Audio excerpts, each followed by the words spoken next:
উত্তরবঙ্গ এক্সপ্রেসে আছি।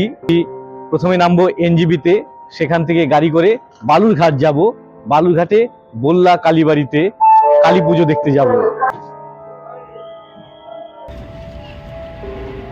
নমস্কার, বৈদিক বচন চ্যানেলে আপনাদের স্বাগতম। এনজিপি স্টেশনে নেমে আমি প্রথমে শিলিগুড়িতে গেলাম, সেখান থেকে আমরা গাড়িতে যাব।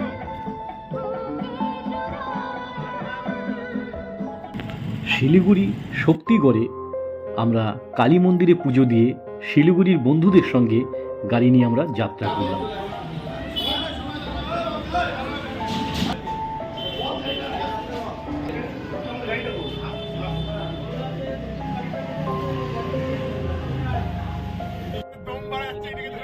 সিনিয়র জুনিয়র মিলে দুটো গাড়িতে 30 জন আমরা যাত্রা করলাম।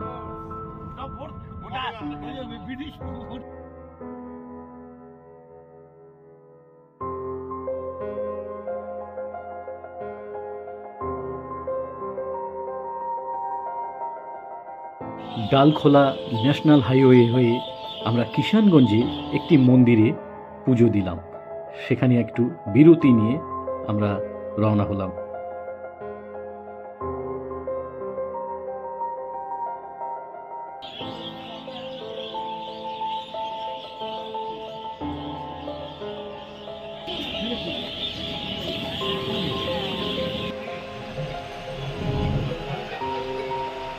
প্রথমে আমরা রায়গঞ্জে গিয়ে দুপুরে রান্না খাওয়ার ব্যবস্থা করলাম।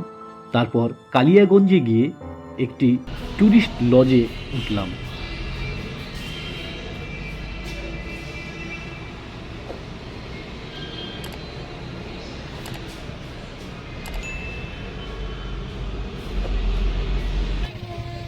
রাত্রে স্নান করে আমরা ফ্রেশ হয়ে গাড়িতে করে গঙ্গারামপুর হয়ে বল্লা গ্রামের উদ্দেশ্যে রওনা হলাম। সেখানে গাড়ি পার্কিং করে আমরা হাঁটতে শুরু করলাম।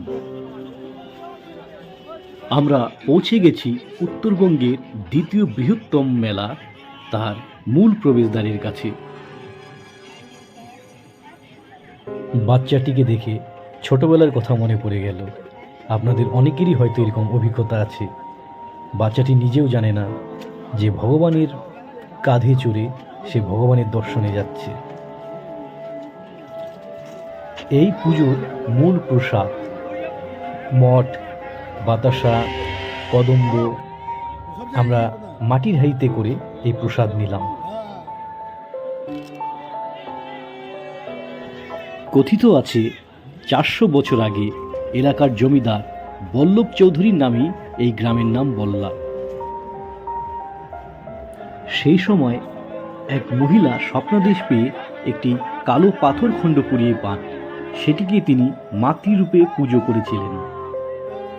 এরপর জমিদার মুরারিমোহন চৌধুরী ইস্ট ইন্ডিয়া কোম্পানির সঙ্গে মামলায় জড়িয়ে যান। তারপর তিনি বল্লা মায়ের কাছে মানত করে মামলায় জয়লাভ করেন।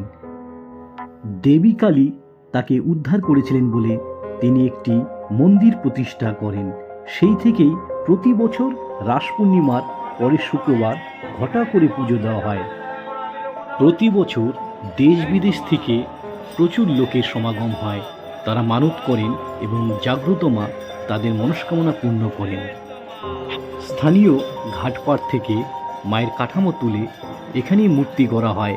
3 দিন ধরে পুজো দেওয়া হয়, তারপর সেই ঘাটেই বিসর্জন দেওয়া হয়।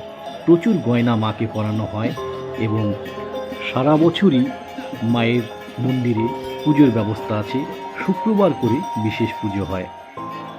তবে কমিটির উদ্দেশ্যে একটা কথা বলবো, এখানে প্রসাদ, বাতাসা, কদম্ব ছুঁড়ে দেয়। সেটা যেমন মানুষের গায়ে লাগে সেরকম মায়ের গায়েও লাগে। এই চরম অব্যবস্থা বন্ধ করা উচিত। বল্লা কালী মায়ের ভিডিও আপনাদের কেমন লাগলো অবশ্যই আমাদের কমেন্ট করে জানাবেন। আমাদের চ্যানেলটিকে সাবস্ক্রাইব করবেন আরও এরকম নতুন নতুন ভিডিও দেখার জন্য। আজকের মতো এখানে বিদায় নিচ্ছি। নমস্কার, আপনারা ভালো থাকবেন সবাই।